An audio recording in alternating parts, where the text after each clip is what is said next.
بسم الله الرحمن الرحيم. والنازعات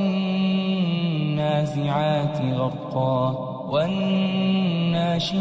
نشطا والسابحات سبحا فالسابقات سبقا فالمدبرات أمرا يوم ترجف الراجفة تتبعها الرادفة قلوب يومئذ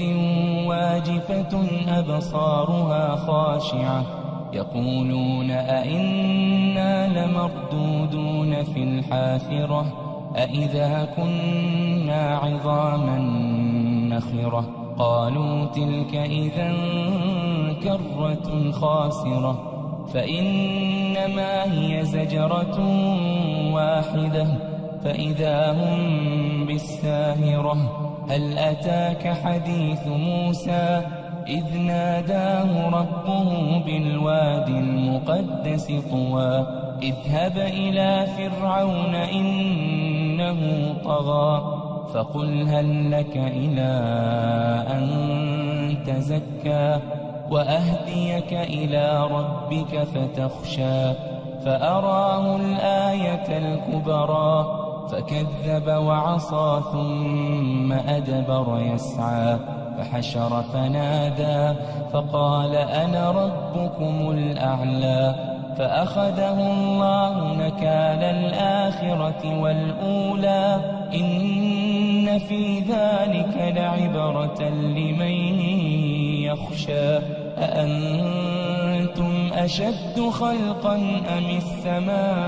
السماء بناها رفع سمكها فسواها وأغطش ليلها وأخرج ضحاها والأرض بعد ذلك دحاها أخرج منها ماءها ومرعاها والجبال أرساها متاعا لكم ولأنعامكم فإذا جاءت الطامة الكبرى يوم يتذكر الإنسان ما سعى وبرزت الجحيم لمن يرى فأما من طغى وآثر الحياة الدنيا فإن الجحيم هي المأوى وأما من خاف مقام ربه ونهى النفس عن الهوى فإن الجنة هي المأوى يسألونك عن الساعة أيان مرساها فيم أنت من ذكراها إلى ربك منتهاها إنما أنت منذر من يخشاها كأنهم يوم يرونها لم يلبثوا